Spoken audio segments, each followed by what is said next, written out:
capitalism is, and this almost I'm tempted to say is what is great about it, although I'm very critical of it. Capitalism is more an ethical religious category for me.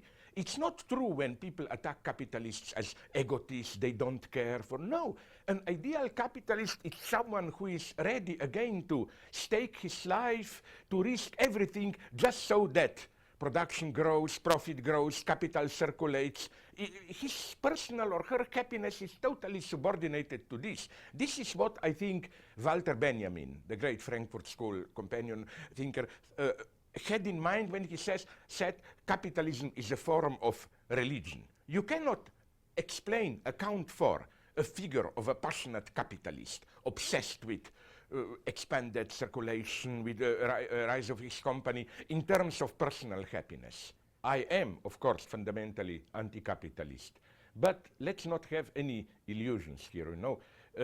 What shocks me is that most of the critics of today's capitalism feel even embarrassed, that's my experience, when you confront them with a simple question. Okay, we heard your story, protest, horrible, big banks depriving us of billions, hundreds, thousands of billions of common people's money. Okay, but what do you really want?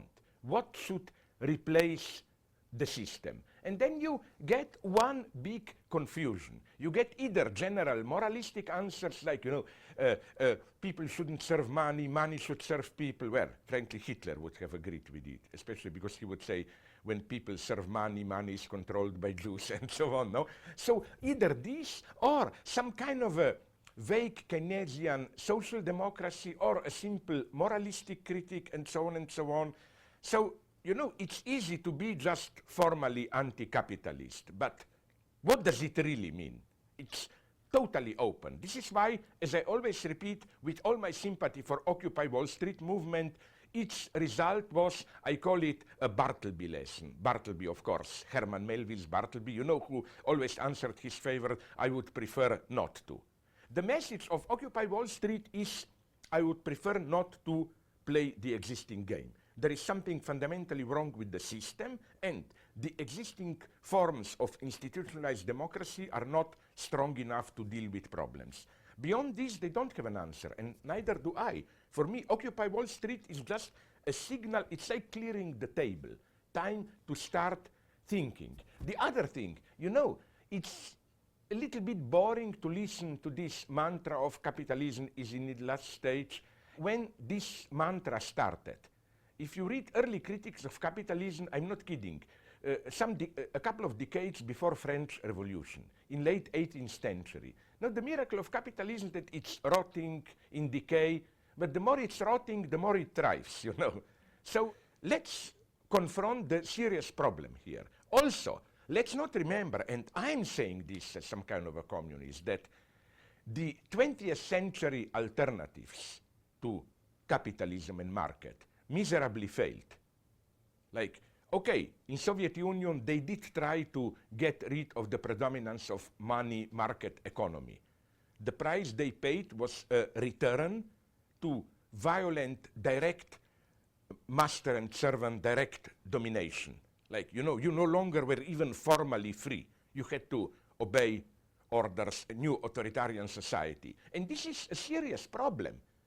How to abolish market without regressing into relations of servitude and domination. My advice would be, because I don't have simple answers, two things. A, precisely to start thinking. Don't get caught into this pseudo-activist pressure, do something, let's do it, and so on and so on. No, the time is to think. I even provoked some of the leftist friends when I told them that if the famous Marxist formula was, philosophers have only interpreted the world, the time is to change it, thesis 11 on Feuerbach, that maybe today we should say, in the 20th century, we maybe tried to change the world too quickly. The time is to interpret it again, to start thinking. Second thing, I'm not saying people are suffering, enduring horrible things, that we should just sit and think, but we should be very careful what we do. Here, let me give you a surprising example.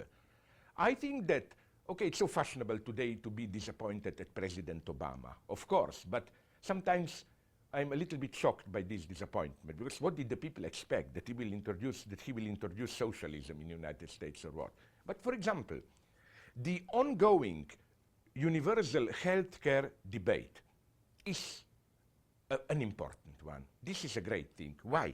Because on the one hand, it is a debate which touches the very roots of ordinary American ideology. You know, freedom of choice. States wants to take freedom from us and so on. I think this freedom of choice that Republicans attacking Obama are using, it's pure ideology.